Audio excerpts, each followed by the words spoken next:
Di para sahabat itu, kaum muslimin, yang terbayang bagi mereka itu adalah infak, yang terbayang bagi mereka adalah sebuah kebahagiaan, keselamatan di akhirat yang kekal dan abadi di sisi Allah tabaraka wa taala. Semua kita boleh klaim sekarang, kamu cinta Nabi, cinta Ustaz. Cinta Nabi, cinta Ustaz. Termasuk saya, cinta Nabi, cinta. Dapat tahunya besok di akhirat. Maka apa kata Nabi sallallahu alaihi wasallam? Amalur rajuli biyadihi. Penghasilan yang terbaik adalah pekerjaan yang dilakukan oleh seseorang dengan tangannya sendiri. Wa kullu bai'in mabrur, dan setiap jual beli yang mabrur. Ini aktivitas ini membantu saya di akhirat atau akan menyulitkan saya di akhirat? Kalau seandainya perbuatan itu ternyata akan menyulitkan kita di akhirat kelak, tinggalkan perbuatan itu.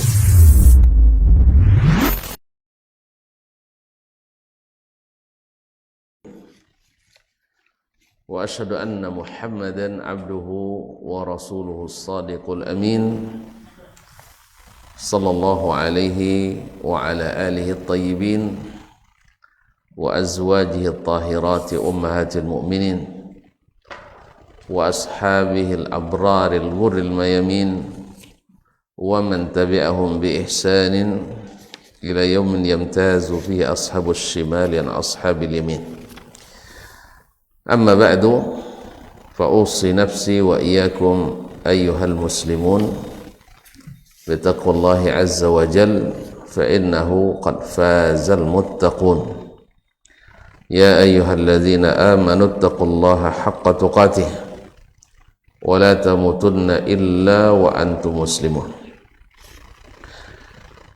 Bapak dan ibu-ibu, saudara dan saudari, kaum muslimin dan muslimat, al-hadirin wal hadirat wal musyahidin wal musyahidat, para jemaah sekalian yang hadir di Masjid Zaid bin Thabit radhiyallahu ta'ala anhu, ataupun yang mendengarkan atau menyaksikan dimanapun berada. Alhamdulillah, subuh ini masih bisa kita nikmati. Mudah-mudahan menjadi saksi yang meringankan kita nanti di hadapan ilahi. Semoga tak satu pun kita kecuali diterima amal ibadahnya, dikabulkan doa, harapan dan permintaannya, amin. Dan ditambah lagi pada selesai sholat kita makmurkan pula masjid ini dengan majelis yang mudah-mudahan menambah ilmu, meningkatkan iman dan menambah amalan. Semoga ketika kita berpisah Allah berikan ampunan, amin ya rabbal alamin. Ma'asyiral kiram, bapak dan ibu, saudara dan saudari yang dirahmati Allah subhanahu wa ta'ala, mudah-mudahan hati kita tak pernah lupa dan lisan kita tak pernah bosan untuk mengucapkan salawat dan salam kepada Nabi yang menjadi ikutan dan teladan. Mudah-mudahan kita termasuk umat yang taat, bukan yang suka mendebat atau banyak mencari dalih sehingga tidak berdirinya sunnah-sunnah Nabi alaihi salatu wassalam. Untuk itulah kita sama-sama belajar pada pagi ini bersama Imamus Sunnah wa Nasrul Hadis Muhammad ibn Idris Asy-Syafi'i, imamun min a'immatil muslimin.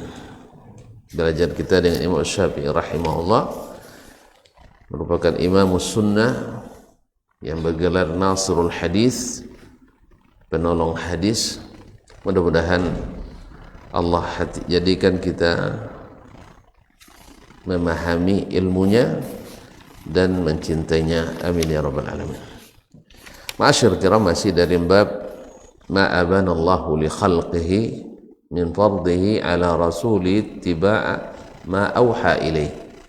Bab Allah menerangkan kepada makhluknya bagaimana Allah mewajibkan kepada Rasul untuk mengikut apa yang dia wahyukan kepadanya.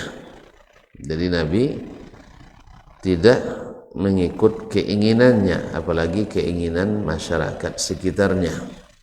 Kita kan sering di situ masalah, dah paham ini benar, cuman adat dan kebiasaan tak bisa ditinggalkan. Jadi kadang-kadang tidak dihadapkan pada pilihan meninggalkan adat kebiasaan, keinginan masyarakat, atau mengikuti Nabi alaihissalatu wassalam. Nah, Nabi sendiri dihadapkan juga pada pilihan yang sulit ini, antara diperintahkan Allah lalu dia ikuti, dan konsekuensinya tidak sedikit adat kebiasaan yang wajib ditinggalkannya. Kalau bertentangan, ya harus ditinggalkan salah satunya. Maka oleh sebab itulah Nabi alaihissalatu wassalam dimusuhi. Karena apa? Karena merubah keadaan yang tidak diridai Allah. Oleh sebab itu kaum muslimin dan muslimat sering dai dihadapkan pada ini. Bahkan Masya Allah, dengan lisannya kita mengetahui, mengakui benar itu sunnah Nabi, benar itu ini tidak disunnahkan Nabi, ini tidak syariatkan, tapi apalah masyarakat inginnya begini, maka Nabi dilarang untuk mengikuti itu. Seperti yang sudah disebutkan oleh Imam Syafi'i ayatnya, ittabi' ma uhiya ilaika min rabbik wa la tattabi' ahwa'al ladzina la ya'lamun. Ikutlah apa yang diwahyukan kepadamu dari Rabbmu, dan jangan ikut keinginan-keinginan orang-orang yang tidak mengetahui. Orang-orang yang tidak mengetahui, maksudnya tidak berilmu di sini, ilmu yang Allah turunkan. Kalau enggak, kita banyak yang tahu daripada banyak yang kita tahu kan, tapi tak berdasarkan yang diturunkan Allah tabaraka wa taala. Kemudian wa masyahida lahu bihi min tibai ma umira bih. Kemudian Allah juga jelaskan Nabi bahwa dia saksikan Nabi mengikuti apa yang diperintahkan kepadanya. Jadi sudah diperintahkan, dan Allah sendiri rekomendasikan Nabi itu sudah mengikuti apa yang diperintahkan. Wa min hudahu, dan bahwa Nabi itu berada di atas hidayah. Berarti Nabi itu tak sesat. Ya, selain hidayah kan sesat kan? Nah, berarti ikut hidayah. Wa anahu hadil liman ittaba'ah, dan Nabi itu memberi hidayah bagi yang mau mengikutinya. Ya, bagi yang mau mengikut, maka ittiba' itu wajib kalau kita ingin dapat hidayah. Tapi kalau seandainya nak dapat hidayah tapi tak mau ittiba' Nabi, tak mau ikut Nabi, maka hidayah akan jauh. Karena Nabi sendiri ngikutnya. Nabi sendiri ngikut kepada apa yang diwahyukan kepadanya. Sampai pada riwayat dari riwayat Imam Asy-Syafi'i rahimahullah tentang masalah ini, qala akhbarana Sufyan, telah menyampaikan kepada kami berita ini Sufyan, an Salim, dari Salim, itu Salim Abu Nawar Al-Madani, Maula Umar bin Ubaidillah, adalah Maula Umar bin Ubaidillah ibn Rafi'. Sami'a Ubaidullah ibn Abi Rafi', dia mendengar Ubaidullah bin Abi Rafi' yuhaddithu an abihi, menyampaikan hadis dari bapaknya, yaitu Abu Rafi' Maula Nabi sallallahu alaihi wasallam, mantan budak Nabi alaihi salatu wasallam yang dimerdekakannya. Anna Rasulullah sallallahu alaihi wasallam, bahwa Rasulullah sallallahu alaihi wasallam qala, bersabda, la ulfiyanna ahadakum muttaki'an ala arikatihi ya'tihi al-amru min amri mimma amartu bihi aw nahaitu anhu fayaqul la adri ma wajadna fi kitabillahi taba'na. Jangan sampai aku temukan Ini Nabi menguatkan dengan nun taukid.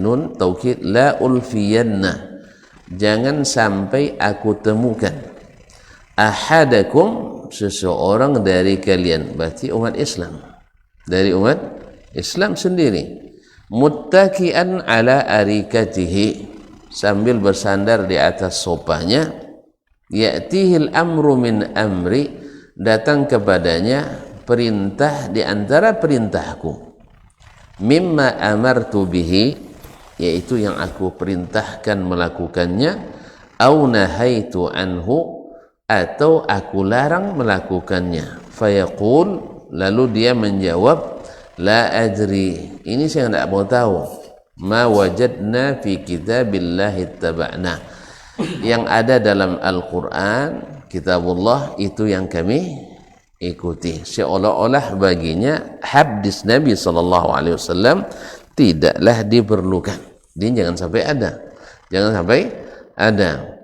Jadi jangan sampai ada di antara kita yang menolak Al-Quran, menolak hadis-hadis Nabi SAW dengan alasan ini tidak ada dalam Al-Quran. Kembali ke pokok permasalahan, Imam Asy-Syafi'i rahimahullah ta'ala ingin jelaskan bahwa, atau tidak akan beliau jelaskan lagi, bahwasanya di antara hadis-hadis itu ada yang tidak ada sama sekali secara tekstual hukumnya dalam Al-Quranul Karim. Maka para ulama dalam hal ini berbeda pendapat. Ada yang mengatakan ini ditinggalkan dalalahnya, walaupun diterima secara nas bahwa ini dari Nabi, cuman tidak diamalkan. Kata Imam Syafi'i rahimahullah, tidak, ini juga punya kekuatan hukum seperti hadis-hadis yang ada asal hukumnya dalam Al-Quranul Karim. Masyaallah kiram, ini jangan sampai terjadi. Dan di sini juga secara eksplisit terkandung bahwasanya jangan sampai ada yang menolak hadis, karena tidak sedikit di antara kaum muslimin teksnya diterima tapi maknanya tidak diterima. Akhirnya yang diterima adalah makna yang kita inginkan, bukan makna yang Nabi SAW inginkan. Gimana lagi, jangankan as-sunnah, Al-Quran sendiri juga sering dipalingkan dari makna yang aslinya. Yes, makna yang asli dipalingkan. Bagaimana pula dengan hadis, bagaimana pula dengan pendapat ulama, sehingga tidak sedikit klaim mengklaim bahwasanya ini pemahaman sahabat, ini pemahaman ulama ini dan itu. Karena apa? Karena perkataan Allah saja diputarbalikkan, dipelintir maknanya, apalagi sunnah Nabi SAW, apalagi perkataan dan pendapat ulama-ulama. Sehingga tidak sedikit Anda akan lihat nanti yang golongan ini mengklaim, misalnya Syiah mengklaim Ali bin Abi Thalib imam pertamanya, imam mazhabnya gitu ya. Dan ada pula yang nanti, dan kita kaum muslimin tentu mengatakan bahwa Ali bin Abi Thalib adalah imam kita juga, imam kita, tidak mau berimam sama Ali, imam kita, min a'immatina, imam kita. Oleh sebab itu Umayyah ibnu Hubairah Asy-Syafi'i Al-Hambali, lihat Asy-Syafi'i Hambali, jadi dia masuk mazhab Syafi'i juga dan masuk mazhab Hambali juga. Ini tidak lulus di Indonesia. Indonesia wajib bermazhab Syafi'i. Kalau ada Hambalinya, tidak ahli sunnah. Ini aneh bin ajaib. Kaum muslimin dan muslimat dirahmati Allah. Ibnu Hubairah Al-Syafi'i Al-Hambali Al-Yamani mengatakan la natruku aliyan ma'asyi'ati, kita tidak tinggalkan Ali bersama orang Syiah, li'annana ahaqqu bihi minhum, karena kita lebih berhak dekat dengannya daripada mereka. Mereka banyak berdusta kepada Ali bin Abi Thalib dan atas nama Ali bin Abi Thalib radhiyallahu anhu. Dan wala natruku Syafi'iyya ma'al Asy'ariyah, dan kita tidak tinggalkan pula Imam Asy-Syafi'i bersama Al-Asy'ariyah. Karena Imam Asy-Syafi'i menurut Imam Ibnu Hubairah Al-Syafi'i Al-Hambali Al-Yamani mengatakan bahwa kita lebih berhak dekat dengan Imam Asy-Syafi'i rahimahullah ta'ala, karena dia sendiri tidak setuju dengan ilmu yang dengannya dibangun oleh Al-Asy'ariyah akidahnya. Imam Asy-Syafi'i rahimahullah mengingatkan jangan sampai mempelajari ilmu yang disebut dengan ilmu kalam, karena yang terang dengannya menjadi kelam. Allah musta'an. Ma'asyarul kiram dirahmati Allah SWT, dan beliau sendiri yang banyak bermujadalah, atau berjidal, bermunadharah dengan induk-induknya ahlul kalam, misalnya Hafs al-Fard al-Karabisi. Ini awal pembesarnya ilmu al-mutakallimin, Hafs al-Fard, berdebat dengan Imam Asy-Syafi'i. Al-Hafs al-Fard mewakili ahli al-kalam dan Asy-Syafi'i mewakili ahli as-sunnah. Maka pada asalnya dulu ahlul kalam bukan mengaku ahli sunnah, Allah musta'an. Mereka mengaku sebagai ahli al-kalam yang menengahi antara Mu'tazilah dengan ahli sunnah. Ma'asyarul kiram dirahmati Allah, lama kelamaan akhirnya bergeser juga gelar ini bergeser menjadi ahli kalam, seolah-olah adalah ahli sunnah yang asli, yang menegakkan sunnah, ahli sunnah yang palsu. Lucu juga ya, yang mempreteli sunnah ya dengan berbagai takwil, lalu berujung tidak diyakini beritanya dan tidak diamalkan perintahnya dan jarang ditinggalkan larangannya, sampai harus negosiasi yang sangat sengit dulu. Pokoknya perintah kalau bisa jangan sampai wajib supaya bisa ditinggalkan. Kalau yang buat larangan usahakan jangan sampai haram supaya bisa dikerjakan. Pokoknya sampai makruh sajalah ya. Yang makruh itu kan boleh dikerjakan, tak berdosa. Kalau ditinggalkan baru berpahala. Kita tidak perlulah pahala, yang penting jangan sampai berdosa. Kalau sunat kalau dikerjakan berpahala, ketinggalkan tak berdosa, yang penting asal tak berdosa sajalah, dah cukup. Jadi kaum muslimin dan muslimat dirahmati, kalau dengan berita juga seperti itu. Ini perkataan Nabi, oh indah, maknanya makna yang tersimpan, bukan makna yang terlihat. Jadi ditakwil lagi sehingga secara nyata tidak terlaksana dan tidak diyakini apa yang diberitakan oleh Nabi alaihi salatu wassalam. Nah, Al-Karabisi ini banyak menelurkan karabisi yang lain. Berarti nanti lahir dari Hafs al-Fard al-Karabisi, lahir lagi Al-Walid al-Karabisi yang dikenal salah satu orang hebat ahli kalam di masa itu. Ya, di masa Imam Syafi'i dan masa Imam Ahmad rahmatullahi alal jami'. Kemudian Al-Walid al-Karabisi menjelang meninggalnya seperti diriwayatkan oleh Al-Khatib Al-Baghdadi dalam Syarafu Ashabil Hadis. Imam Al-Khatib Al-Baghdadi meriwayatkan bahwa Al-Walid al-Karabisi ini menjelang meninggalnya memanggil anak-anaknya. Lalu dia katakan, wahai anak-anakku, tahu tidak kalian orang yang lebih ahli dalam ilmu kalam daripada ayah? Mereka jawab, enggak ada, karena memang dia pakar ahlinya. Dia yang pertama, ya, dia yang paling hebat di masanya. Taib, apakah kalian ragu dengan keahlian saya? Mereka jawab, enggak, kami enggak ragu. Taib, kalau gitu kalau saya berwasiat kalian mau terima? Jawabannya tentu, kalau udah nak mati kan tidak ada yang menggeleng tuh kan, disuruh nikah lagi apalagi kan, ya. Semuanya mengangguk, kami mau terima. Lalu dia bilang, alaikum bi ashabil hadis, ikutilah jalannya ashabul hadis, lianni aral haqqa ma'ahum, karena saya melihat kebenaran itu ada bersama mereka. Ini wasiatnya, wasiat ayahnya yang merupakan pakar ilmu kalam di masanya. Ma'asyiral kiram yang dirahmati Allah SWT. Kemudian Al-Walid al-Karabisi ini akhirnya diwarisi pula ilmunya oleh Karabisi yang lain, yaitu Husain al-Karabisi. yang hidup di masa Imam Ahmad. Awalnya dia dekat dengan Imam Ahmad, tapi karena mempelajari ilmu kalam akhirnya berpisah jalan dengan Imam Ahmad. Cuma sayang, orang-orang yang datang belakangan membanggakan dia. Lihat Husain Al-Qarabisi, ahli hadis. Memang di awalnya ahli hadis, cuma dicampur dengan hadas akhirnya dominan hadasnya. Kan kita sebutkan, ini air putih 1 gelas, masukkan setitik oli oplosan, namanya air oli. Iya tak? Kalau masukkan air mawar 1 tetes, namanya air mawar.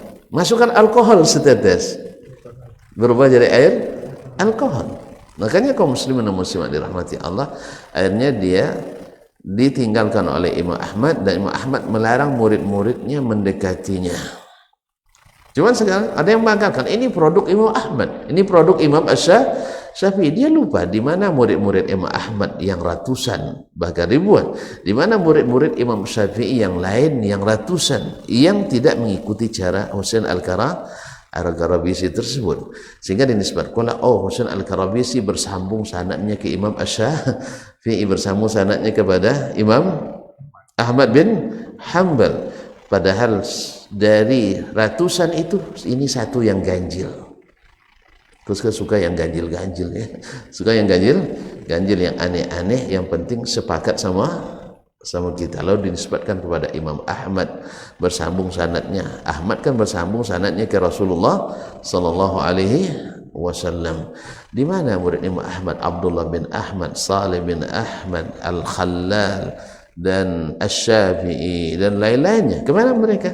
Kenapa yang satu ini disebut kepada Imam Ahmad? Sama, kalau gitu nanti Al-Hasanul Basri juga punya murid, tokoh Mu'tazilah, bahkan pendiri Al-Mu'tazilah. Lalu dikatakan ini sebersambung sanadnya dengan Al-Hasan Al-Basri. Di mana murid-murid Hasan Al-Basri yang begitu banyak, ribuan, lalu kita tonjolkan, inilah produk Hasan Al-Basri rahimahullah ta'ala. Ini sesungguhnya ketidakadilan dalam menukil sejarah. Ini perlu dijernihkan, karena tidak sedikit menganggap dia sebagai pembawa bendera ahli sunnah. Belajarnya sama Asy-Syafi'i dan Imam Ahmad, padahal di antara seratusan atau ribuan murid Ahmad, ini yang ganjilnya, ini yang ganjil sendiri.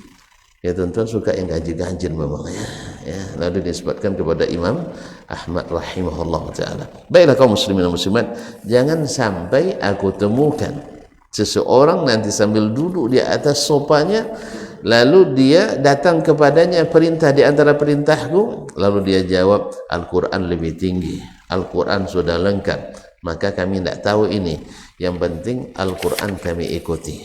Ini adalah qaulul haq yuradu bihil batil, perkataannya benar. Ya, kita Al-Quran lebih tinggi dari sunnah.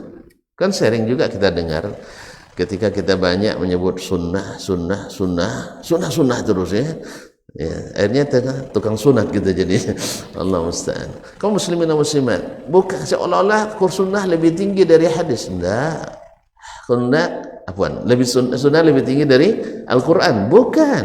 Al-Quran tetap lebih tinggi. Cuman masalahnya sekarang, antum, dasar negara kita apa? Tidak apel nampaknya. Pancasila. Undang-undang dasar kita 45. Antum bekerja di kantor sebagai ASN. Antum lebih sering membahas Undang-undang dasar 45 atau peraturan turunannya? Yang kontraktor tunjuk tangan. Ketika bicara tentang sebuah kontrak proyek, yang dibahas Undang-Undang Dasar 45-nya atau peraturan PP nomor 50? Tidak tahu juga ya. Pasti peraturan pemerintah nomor 50 yang dibaca. Undang-Undang Dasar 45 di saat terjadi khilaf dalam penafsirannya baru balik ke situ gitu. Sama. Sekarang Al-Quran aturan dasar. Ya, tapi tanpa maksudnya menyamakan, tidak ya, tanpa maksud menyamakan. Salah paham pula, nanti salah nukil pula tuan-tuan ya. Kalau ada yang tidak jelas tanya ke saya langsung ya, jangan tafsirkan sendiri. Nah, Al-Quran memuat hukum-hukum dasar. As-sunnah di sana ada hukum dasar dan hukum teknis. Tentu biasanya kita akan bahas sunnah lebih banyak atau Qur'annya? Ya sunnah. Bahkan ketika membahas Al-Quran mesti dengan as-sunnah. Itulah sebabnya lahir perkataan Imam Asy-Sya'bi dan Makhulus Syami yang mengatakan lal kitabu ahwaju ila sunnati minas sunnati ilal kitab. Al-Quran lebih membutuhkan sunnah daripada sunnah membutuhkan Al-Quran. Maknanya asal ada dalam sunnah antum amalkan, insya Allah teramalkan Al-Quranul Karim. Tetapi kalau dalam Al-Quran saja tanpa sunnah antum tak bisa mengamal Al-Quran, apalagi sunnah. Jelas ya? Sama kan, saya tanpa menyamakan, tapi sebagai analogi dan pendekatan, antum amalkan peraturan pemerintah, antum otomatis mengamalkan Undang Dasar 45, karena biasanya baru keluar peraturan pemerintah itu setelah disinkronkan, ada istilahnya apa istilahnya, mengingat menimbang itu apa? Enggak ada istilahnya itu.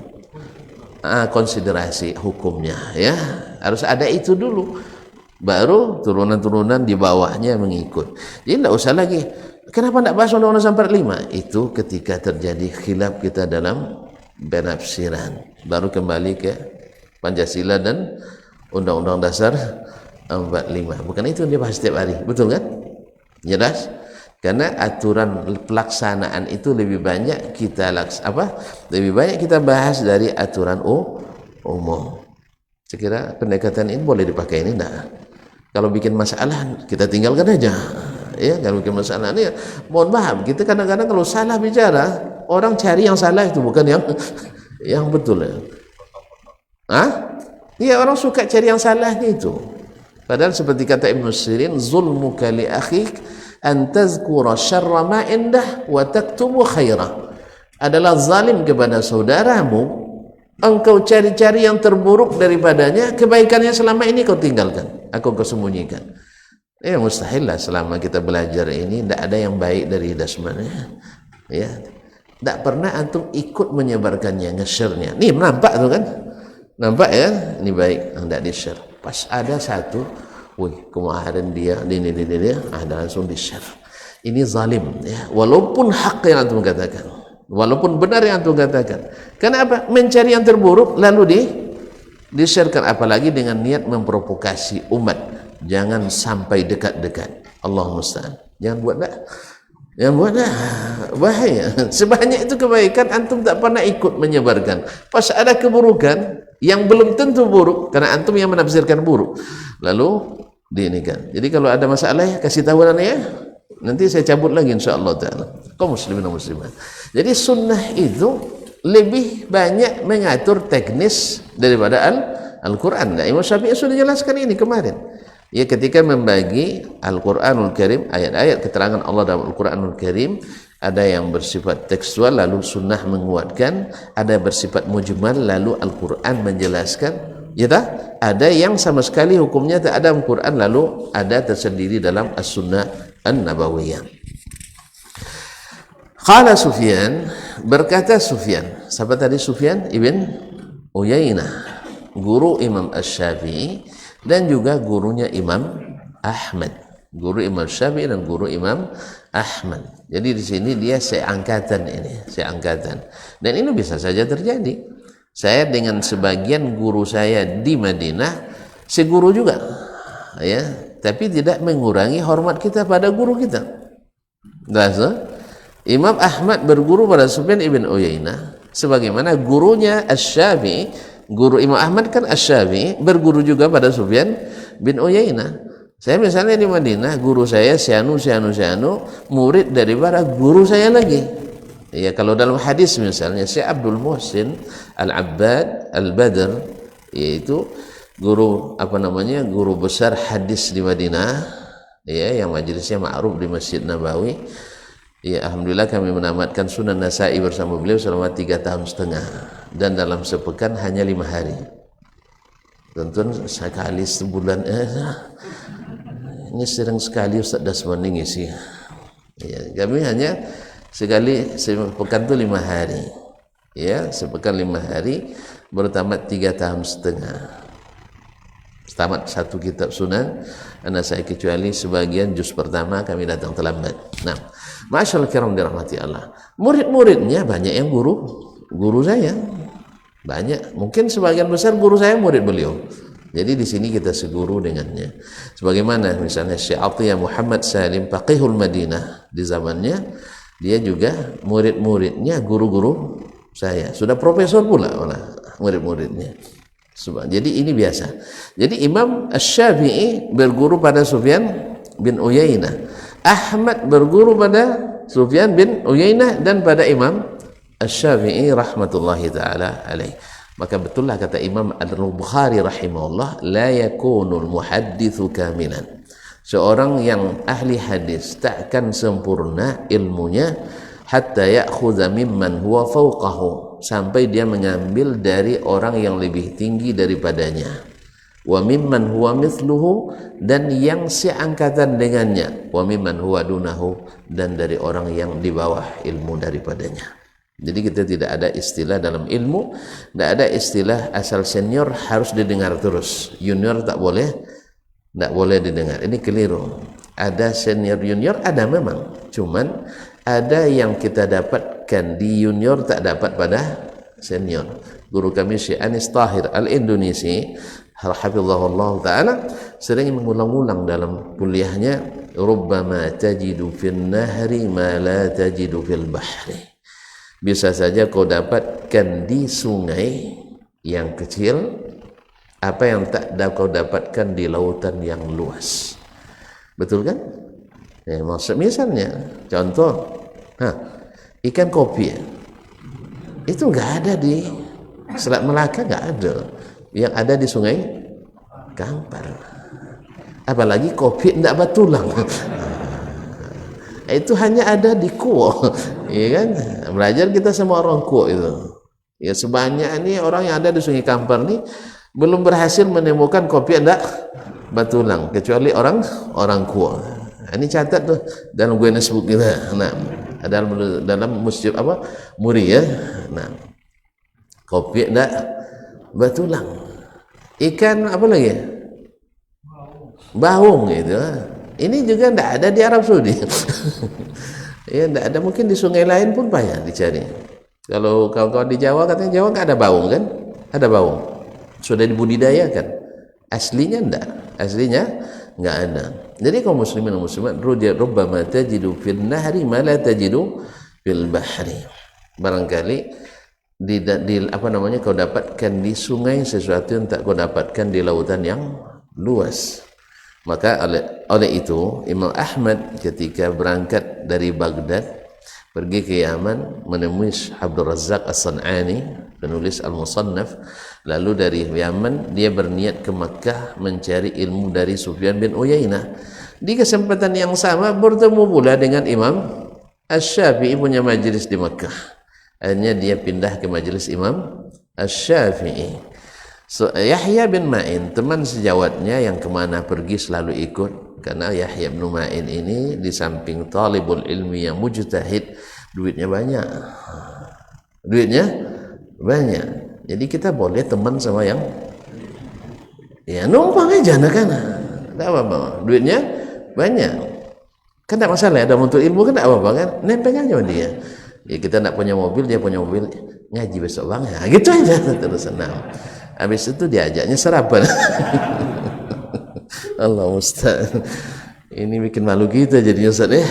Ini numpang. Jadi Imam Ahmad rahimahullah selalu dengan Yahya, bukan karena itu, tapi artinya Yahya itu butuh Ahmad dan Ahmad butuh Yahya rahmatullahi alaihimah. Dan kemana-mana selalu berdua menuntut ilmu. Dan Yahya bin Ma'in karena Allah berikan kepadanya warisan yang besar dari orang tuanya. Sampai tersebut uang yang dia dapat dari warisan orang tuanya hanya lebih kurang 350.000 dinar. Coba kalikan Pak, 2,5 juta. Ayo. Antum bingung ya? 350.000 dinar kali 2,5 juta. biar tidak payahlah 2 juta aja lah. Kita turunkan apa namanya, 2 juta kali 3,5, bukan 7 miliar, 700.000 juta, 700.000 juta. Saya tidak punya miliar, makanya saya bilang juta. Duit saya paling banyak juta cuma. Jadi saya bilang 700.000 juta. Berapa tuh? 700 miliar ya. Antum punya miliar nampaknya. Saya tidak pernah ngitung duit saya 1 miliar, jadi pakai juta aja. Seperti Imam Ahmad menghafal 1000 hadis, 1 juta, karena hafalan saya tidak sampai 1 juta, jadi malu bilang 1 juta. Kaum muslimin dan muslimat dirahmati, kita itu aja. Jadi 700.000 juta, berapa tuh? 700 miliar. Dan itu habis untuk nuntut ilmu. Jadi bagi tuan-tuan yang berpunya, ini bukan yang tidak berpunya ini, bagi tuan-tuan yang berpunya, jangan sekali-kali bilang biaya pendidikan agama itu mahal. Belum ada yang seperti Yahya ibn Ma'in, Rabi'atul Ra'i, murid kesohor, guru kesohornya Imam Malik di Madinah, ditinggalkan oleh ayahnya, ibunya sedang mengandung, 30.000,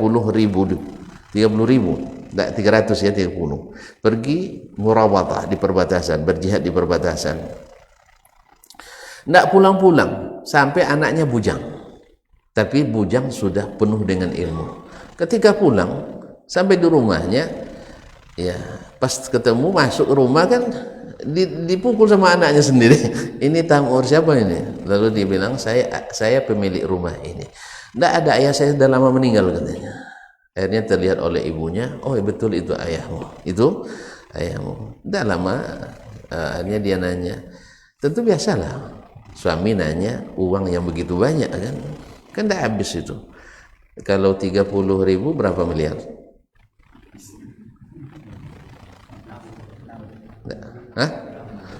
Iya 7 miliar ya, kali 2,5 tadi, 7 miliar, habis tidak 20 tahun. Kepada nengok saya, antum merasa sebulan berapa? Jangan dikasih tahu. Iya, anggap 10 juta sebulan, setahun berapa? 10 juta sebulan, setahun berapa? 120, 10 tahun 1,2 miliar, sah? 20 tahun? 24 miliar ya? Habis jadinya 2,4, padahal 7 miliar. Kira-kira habis enggak selama itu untuk belanja? Itu kalau istri dapat 10 juta sebulan, dah mahal tuh belum? Dah kaya apa belum? Dah kaya itu. UMK berapa sekarang? 3 juta. Uang rokok berapa dari 3 juta? Bagi yang merokok ya, belanja untuk istri paling 1,5 juta sebulan kan? Betul kan? Iya, paling dikasih 400 sebulan minggu. Di sepekan 4 kali 4 1.200.000, yang 1.600.000 400 biar apa? Biar rokok. Kaum muslimin dan muslimat 10 juta teman. Baru dia tanya, uang kemana kemarin? Uang yang kemarin kemana? Dah habis itu masih ada, maklum dia baru pulang kan. Istrinya yang bijak dibilang habis, nanti sedih lah abang baru pulang. Dibilang masih ada, memang nggak ada lagi. Akhirnya bang, nanti abang sholat di Masjid Nabawi, nanti setelah itu baru adik kasih tahu nanti. Maka pergilah suaminya sholat ke Masjid Nabawi, dilihatnya lautan manusia, dan di depannya Rabi'atul Ra'i sedang memberikan kajian. Rasanya sebagai orang tua gimana ya? Antum tidak suka ya? Ya, puluhan ribu atau ribuan orang sedang mendengar kajian anak antum sendiri, tidak suka? Ini buang-buang waktu kamu katanya. Nah, pasti semuanya terharu, berapapun yang dikeluarkan siap. Setelah itu baru dia pulang. Nah, apa yang abang lihat? Dilihat anak kita, masya Allah. Ya, tidak sia-sia aku memilih dirimu. Nah, ini itu lagi keluar bahasa-bahasanya. Tidak sia-sia aku memilih dirimu. Karena bisa tanpa ayah pun bisa menjadikan anak hebat. Lalu dia tanya, mana yang lebih suka, uang 30.000 tadi atau anak ini? Kata dia, lupakanlah saja uang yang 30.000 itu, karena yang 30.000 mudah dicari, yang seperti ini payah dicari. Akhirnya dia, itulah uang yang saya habiskan untuk mendidik anak kita. Kira-kira besar tidak dana pendidikannya? Besar. Oleh sebab itu, jangan pelit dalam pendidikan. Jangan pelit dalam pendidikan. Dan bagi yang tak mampu, mestinya dibantu oleh yang punya kemampuan. Yang punya kemampuan membantu yang tidak mampu. Makanya sebagian pondok menerapkan subsidi silang. Ada yang gratis, ada yang bayar mahal. Ada pula yang menyerahkan kepada orang tua. Ya, bayar 20 juta silakan, 30 juta silakan. Insya Allah tak rugi. Ini investasi yang tidak rugi. Ya, sering kita ini kan dengarkan kritikan, kok sekolah agama mahal. Terus antum masuk ke kedokteran mahal enggak? Ada yang baru masuk anaknya ke Unpad, baru bayar 400 juta untuk masuk ke kedokteran. Pas masuk pesantren, uang pembangunan setahun tuh bukan uang muka. Kalau sana kan 400 juta kan uang awalnya kan, pangkalnya. Ini uang pembangunan per tahun 10 juta. Minta kurang sama ustadznya. Ustaz tidak bisa, tak kurang Ustaz. Pasalnya kakaknya baru masuk Unpad 400 juta habis Ustaz. Tidak bisa diansur. Nah ini boleh nggak diansur 10 juta? Subhanallah kaum muslimin. Gimana nak hasilnya nanti orang hebat? Karena kita sendiri yang menurunkan nilai Al-Quran dan hadis itu sendiri. Apa paling belajar Quran hadis semua. Di sana orang belajar kedokteran, bisa ngobat yang sakit. Dia tahu bahwa sakit hati itu lebih mana yang lebih baik, sakit hati atau sakit gigi? Wah, mana yang lebih berat, sakit gigi atau sakit hati? Sakit hati lebih berat kan? Oh ikut juga, daripada sakit hati lebih baik sakit gigi katanya. Mohon maaf, dokter mengobat fisik dan itu penting, tapi yang orang berilmu mengobati hati lebih penting. Harusnya uang kuliah lebih mahal. Cuman penilaian kita hari ini terhadap ilmu agama itu rendah, sehingga naik sedikit demo anak kita. Demo itu mungkin orang tua yang nyuruh, besok kalau naikkan UKT kuliah ya tolong kalian demo ya. Akhirnya lahirlah anak-anak pendemo, sampai ayahnya pun di demonya juga. Allah, ini intermezzo saja. Jadi qala Sufyan, berkata Sufyan ibn Uyainah, bicara tentang ulama ini indah. Mereka ini memang punya latar belakang orang-orang hebat. Sufyan ini anak yatim juga ini. Sampai saya katakan kalau tuan-tuan nak jadi orang hebat, tunggu ayah. Enggak. Banyak juga yang lahir dari ayah-ayah yang hebat. Allah musta'an. Wa haddatsanihi Muhammad ibn Munkadir. Dan disampaikan riwayat itu kepadaku oleh Muhammad ibn Munkadir. Muhammad ibn Munkadir Al-Madani, seorang imam besar di Madinah dan juga seorang zuhud yang terkenal. Nah, kisahnya masyhur. Ini Nabi SAW, dari Nabi SAW mursalah. Hadisnya mursal. Kalau tadi muttasil. Jadi muttasil dia menguatkan hadis yang mursal ini. Qala Asy-Syafi'i rahimahullah, berkata Imam Asy-Syafi'i rahimahullah, al-arikatu as-sarir. Maksud dari arikah di dalam hadis tadi, la ulfiyanna ahadakum muttaki'an ala arikatihi. Jangan sampai ditemukan seseorang dari kalian sambil menyandar di atas sopanya. Jadi ditafsirkan al-arikatu maknanya la as-sarir. As-sarir adalah tempat duduk seperti sofa.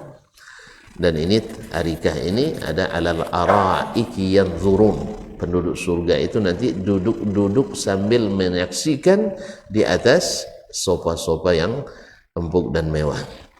Semoga Allah berikan kita surga. Amin.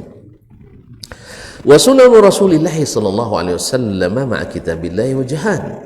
Sunnah Rasulullah sallallahu alaihi wasallam bersama kitabullah yaitu posisi sunnah dari kitabullah wajahan. Ada dua bentuk. Ahaduhuma nassu kitab. Salah satunya adalah secara tekstual seperti Al-Quranul Karim. Fattaba'ahu Rasulullah sallallahu alaihi wasallam kama anzalallah. Lalu Rasul dengan sunnahnya mengikuti seperti yang diturunkan Allah. Diturunkan Allah. Nah, wal akharu jumlatun. Sedangkan yang lain itu bentuk yang kedua, Al-Quran turun secara jumlah, secara global. Secara global. Kalau yang tadi Al-Quran secara tekstual misalnya tentang warisan, ini detail. Lalu Nabi dengan sunnahnya menguatkan itu. Atau misalnya tentang hukum-hukum talak. Talak berapa kali? Hah? 2 apa 3? Tapi kok ada yang talak 3, talak 1000 juga ada. Hah? Antum udah berapa kali jatuhkan talak? Belum? Alhamdulillah. Jangan. Nah, walaupun boleh tapi jauhi. Taib. At-talaqu marratan. Maksudnya talak yang boleh lagi balik, yang tak bikin antum menangis. Ya, hanya 2 kali. Kalau ketiga antum merana nanti. Maka pikir-pikirkan. Pikir dahulu pendapatan, nyesal kemudian tak berguna. Makanya ketika marah lari ke Masjid Zaid bin Thabit. Iya, ngaji gitu. Kalau marah sama istri, lari ke sini.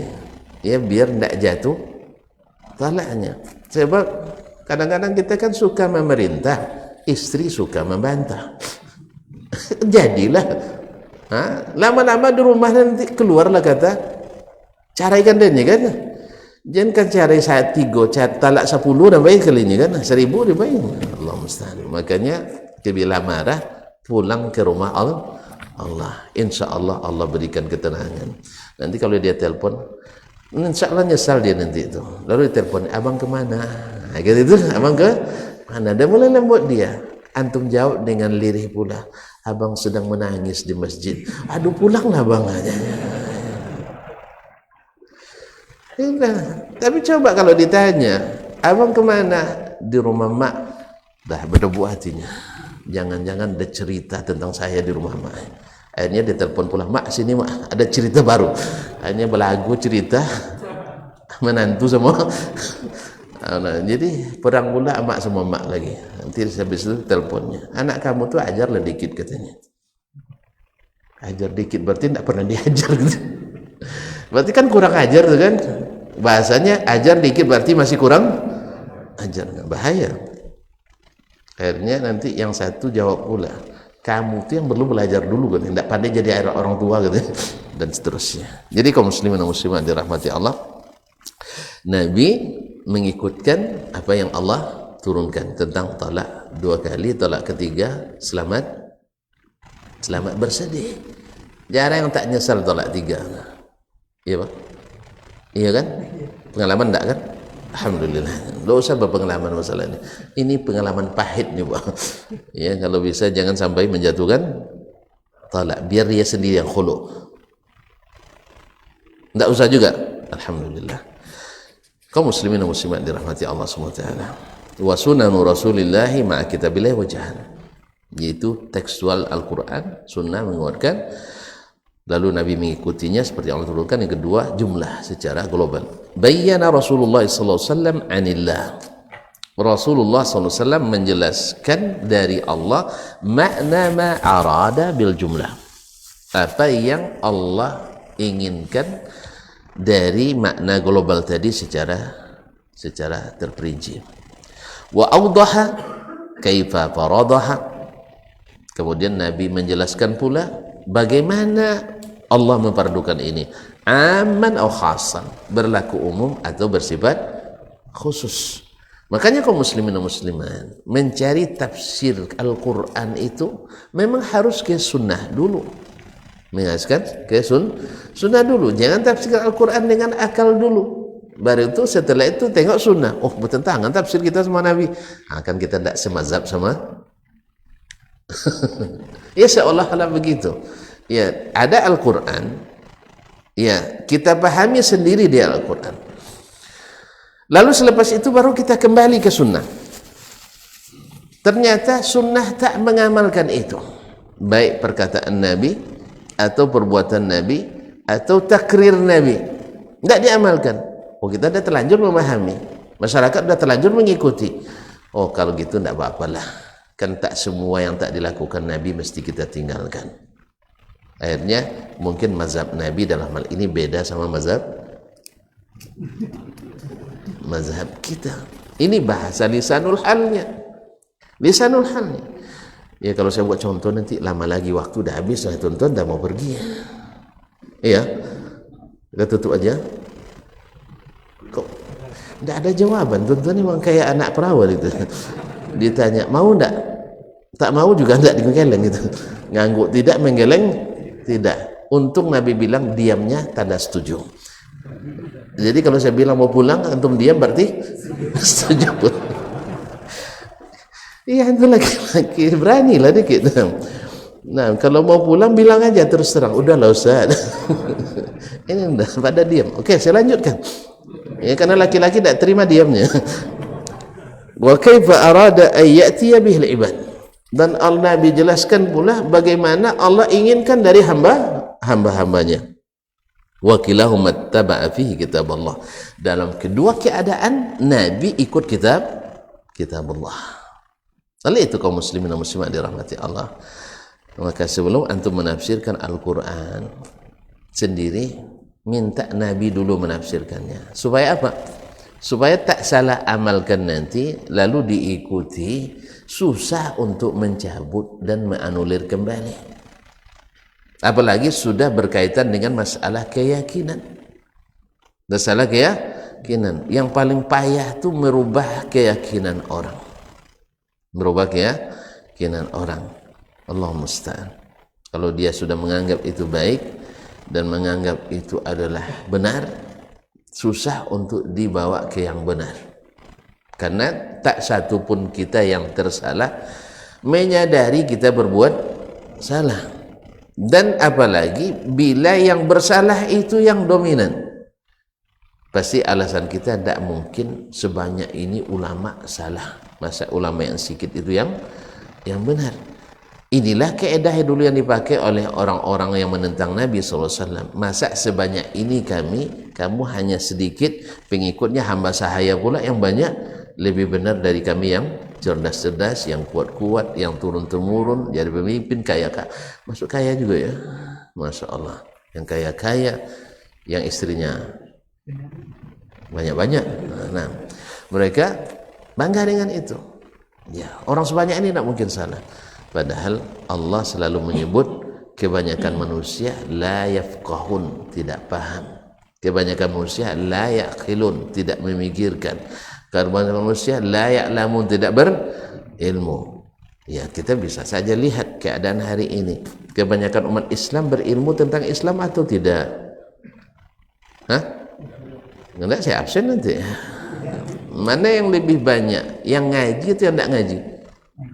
Yang tidak ngaji. Di antara yang ngaji itu, yang salah kaji yang banyak atau yang benar-benar mengaji? Mungkin yang banyak juga salah. Mungkin. Antum buat penelitian silakan. Buat penelitian. Ya, gimana benarnya kaji atau salahnya kaji? Nah, dari yang benar kaji itu, yang mengamalkan berapa banyak? Lebih sedikit juga. Oleh sebab itu kaum muslimin, wajarlah jumlah yang banyak cenderung ngikut yang banyak pula. Sebab apa? Mautul jamaah ahwan, mati bersama itu lebih ringan. Ya, daripada sedikit diserang orang banyak, banyak diserang orang sedikit. Jadi pada berafiliasi ke yang banyak. Padahal dari 73 golongan 72 masuk Hah? Kayak masih semangat ini. Baik, masih muntabih. Nah, 72 itu potensi masuk neraka. Ya, ini bikalami khairul bariyah Nabi sallallahu alaihi wasallam. Yang satu saja yang insya Allah potensi masuk surga. Nah, oleh sebab itu antum tidak perlu habis waktu meneliti yang 72. Iya, yang penting amankan posisi antum di yang satu. Nabi sudah beri tanda kriteria, man kana ala mithli ma ana alaihi al-yawma wa ashabi. Ya, orang yang beragamanya seperti saya dan sahabat saya hari ini beragama. Jadi Nabi bukan teoritis, Nabi orang yang aplikatif, yang menerapkan apa yang dia sampaikan. Keyakinan saya begini, amalan saya begini, ibadah saya begini, muamalah saya begini. Nah, coba aja ngikutin itu. Saya sanggup kita. Tidak sanggup jangan dipaksakan pula. Nanti antum baca nanti sirahnya Hasan bin Ali bin Abi Thalib. Dia pernah menikah dengan 50 orang wanita. Wih, ini sunnah salaf ini. Ya, dia tidak sanggup antum nah. Ya Pak ya, kan tidak sanggup nah. Makanya saya sanggup kita. Saya sanggup kita. Gitu? Kalau sanggup, apa payahnya? Tapi kan kita tidak sanggup. Ditambah nanti rintangan yang tak sedikit. Harus izin kantor pusat, bukan kantorku. Aku tuh mau izin kantor pusat. Nah, kantor pusat mau kasih izin dengan catatan kantor pusat tutup. Kalau tutup kantor pusat, kan ada cabang. Kalau tutup kantor pusat, otomatis cabang tutup juga. Ini pada nutup pusat lebih baik nutup cabang. Maka di sini banyak gagalnya. Iya gitu. Saya izin dengan syarat kantor pusat tutup. Nah, itu. Jadi ini termasuk antum tidak sanggup saya. Jangan terlalu mimpi dulu dalam bab ini. Tapi berdoa boleh. Berdoa boleh. Berangan-angan boleh. Tapi jangan terlalu panjang angan-angan. Nikmati saja apa yang ada. Ya, kita jumpa lagi besok lagi. Memang asyik ngaji sama antum ni. Subhanakallah bihamdik, asyhadu an la ilaha illa anta astaghfiruka wa atubu ilaik. Wassalamualaikum warahmatullahi wabarakatuh.